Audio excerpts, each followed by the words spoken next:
Bana sikiliza, mimi nimealikwa kwenye event. Umeelewa? Ya wasanii. Kwa hiyo mimi siwezi nikaenda na wewe. Umeelewa?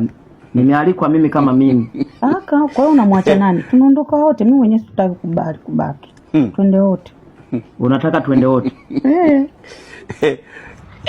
Unamwacha nani? Sasa wewe sio msanii, unaenda kufanya nini? Bwana si niko na mpenzi wangu msanii. Kwa nini mimi siende? Mimi naenda, usiniache.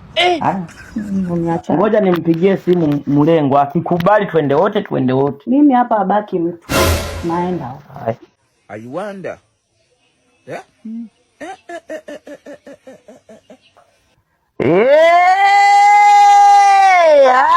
Haro!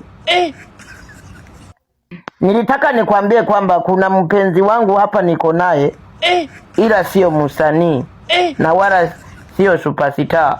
Sasa alikuwa anang'ang'aniza eti nije naye. Wewe ulikuwa unasemaje labda kwa hilo? So nimealika mastaa wenzangu ambao na hadhi kama yangu. Sijaweka nuka mikojo. Sijui unanielewa? Kwa mimi nanuka mikojo. Nakuuliza mimi nanuka mikojo? Mimi ndio nimezungumza. Simemsikia mwenyewe. Haina shida.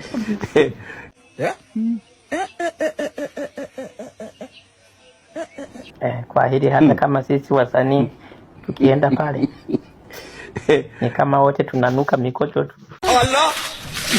Allah!